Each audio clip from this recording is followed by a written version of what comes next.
मौर्य साम्राज्य, उसके अंतर्गत आज हम सम्राट अशोक के बारे में अध्ययन करेंगे।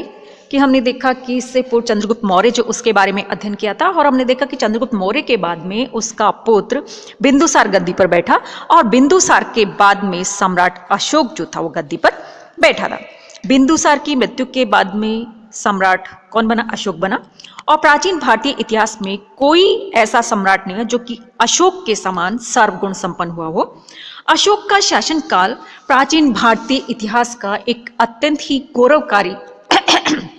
गौरवशाली काल माना जाता है, क्योंकि उस काल में अशोक ने अपनी असाधारण कुशलता और क्षमता से भारत को सर्वोन्मुखी उन्नति दी थी।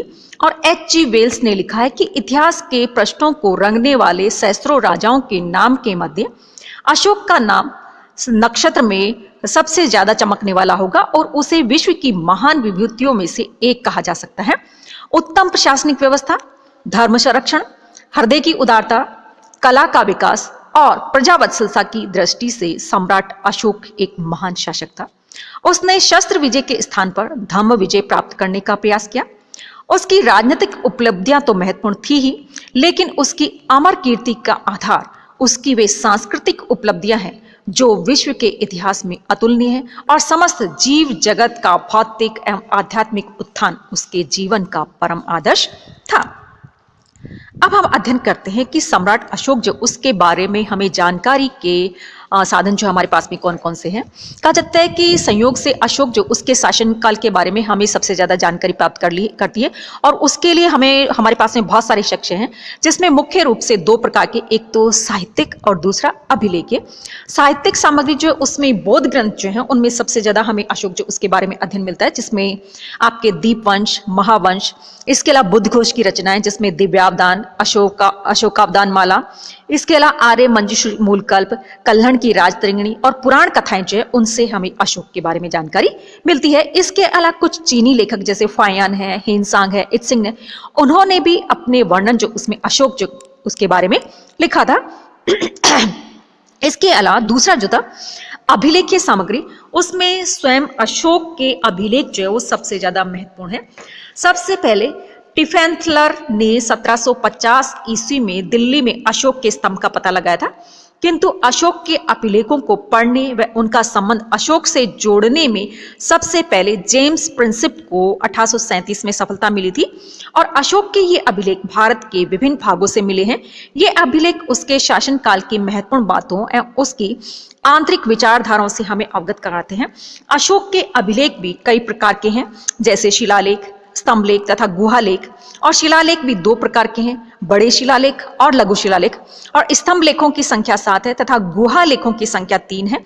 इन अभिलेखों के अलावा कुछ अन्य अभिलेख से भी उनके बारे में जानकारी मिलती है। और 150 ईस्वी के रुद्रदामा के गिरनार अभिलेख और नागार्जुनी गुफा अभिलेख में भी इसके बारे में पता चलता है। और इन सभी स्थानों से हम उस यशस्वी पुरुष के व्यक्तित्व और कृतित्व जो उसके बारे में सही मूल्यांकन कर सकते हैं। अब आती है सम्राट अशोक जो उसका प्रारंभिक जीवन और उसका परिवार किस प्रकार का रहा था। कि बौद्ध ग्रंथ दिव्यावदान के अनुसार अशोक की माता का नाम क्या था? सुभद्रांगी था, और वह चंपा के एक ब्राह्मण की पुत्र थी। उसके लिए दर्शनिया, प्रसादिका और जन कल्याणी, यानी कि अशोक की माता के नाम जो थे वो इस प्रकार के बताए जाते हैं, उनका प्रयोग किया जाता था। और दक्षिणी बौद्ध ग्रंथों में उसका नाम धर्मा बताया। अशोक की माता जो उसके नामों के बारे में कई नाम जो उनका उल्लेख मिलता है। इसी पर पुत्र अशोक का सगा भाई विगतशोक तिष्य था। और दीपवंश और महावंश में बिंदुसार की 16 रानियां तथा उससे उत्पन्न 101 पुत्रों का उल्लेख मिलता है, जिनमें सुसीम या फिर सुमन कह सकते हैं, उसका नाम यानी कि वो सबसे बड़ा था। और जितने भी साक्ष्य जो है उनमें अशोक की अनेक पत्नियां जो उसकी भी जानकारी मिलती है, जिनमें विदिशा की श्रेष्ठ पुत्री देवी और असंधमित्रा, तिष्यरक्षिता, पद्मावती, कारुवाकी अथवा चारुआ जो है उनके नाम का उल्लेख मिलता है। अर्थात अशोक जो उसकी अनेक पत्नियां जो उनके बारे में हमें पता चलता है। और बहुत से विद्वानों के अनुसार देवी और असंधमित्रा एक ही पत्नी के नाम थे। इसी प्रकार से पद्मावती और कारुवाकी भी एक ही पत्नी के नाम थे। और देवी से महेंद्र नामक पुत्र और संघमित्रा नामक पुत्री पैदा हुए थे। और पद्मावती से कुणाल और धर्म विवर्धन नामक पुत्र हुए, और कारुवाकी से तीवर अथवा तीवल नामक पुत्र हुआ, और राजत्रिंगणी में अशोक के एक अन्य पुत्र जालोक का भी वर्णन मिलता है, और वह अशोक की किस पत्नी का था इसके बारे में कुछ नहीं कह सकते। कुछ विद्वानों के अनुसार अशोक के एक अन्य पुत्री भी थी जिसका नाम चारुमती था, और इसकी माता के नाम के बारे में इसकी माता कौन थी उसके बारे में भी नहीं पता चलता।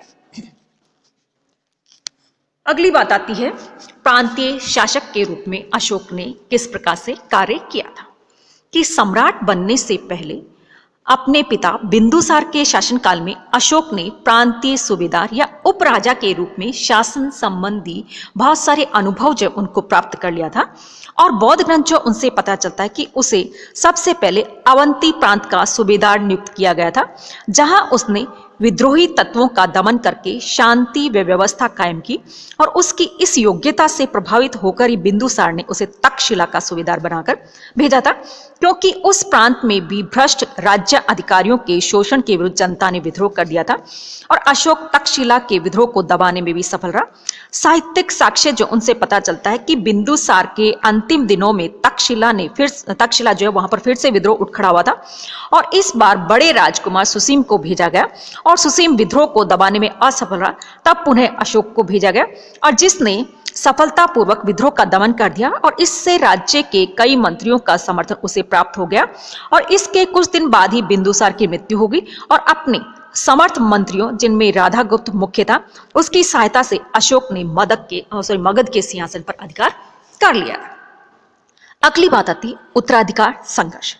कि बौद्ध ग्रंथ महावंश, दीपवंश, दिव्यावधान, महाबोधि वंश एवं तिब्बती और चीनी जितने भी साक्ष्य जो है उनसे पता चलता है कि बिंदुसार की मृत्यु के बाद सिंहासन के लिए उसके लगभग 101 पुत्र थे, उनमें संघर्ष हुआ, और इस संघर्ष में अशोक ने अपने बड़े भाई जिसका नाम सुसीम या सुमन था उसको परास्त करके मार डाला, और मगध के सिंहासन पर अपना अधिकार जमा लिया। और इस संघर्ष में अशोक के कितने भाई मारे गए इसके बारे में नहीं कह सकते, किंतु बौद्ध ग्रंथ जो है वो ये कहते हैं कि उसने लगभग अपने 98 से 99 भाई जो उनको मार गिराया था, परंतु बौद्ध ग्रंथ जो उनके अपन पूरी तरह से विश्वास भी नहीं कर सकते, क्योंकि वो तो अशोक को ये जताने का प्रयास करते हैं कि बौद्ध धर्म ग्रहण करने से पहले वो बहुत क्रूर था। इसके अलावा अशोक के मगध सम्राट बनने तथा उसके राज्याभिषेक के अंतर 4 वर्ष का डिफरेंस बताया जाता है, और ये अंतर का मुख्य कारण उत्तराधिकार संघर्ष ही बताया जाता है। और दिव्यावधान के अनुसार यह संघर्ष बिंदुसार के जीवन काल में ही शुरू हो गया था, और बिंदुसार अपने बड़े पुत्र सुसीम को अपना उत्तराधिकारी या गद्दी पर बैठाना चाहता था, जबकि प्रधानमंत्री खल्लाटक और मंत्री राधागुप्त अशोक के पक्ष में थे। अतः बिंदुसार की मृत्यु के तत्काल बाद मंत्रियों की सहायता से अशोक ने सिंहासन पर अधिकार जमा लिया, और अशोक के अन्य भाइयों ने सुसीम के नेतृत्व में उसके अधिकार जो उसको चुनौती दी, और इस गृह युद्ध में अशोक विजयी रहा, और सुसीम अपने कुछ भाइयों सहित वीर गति को प्राप्त हुआ।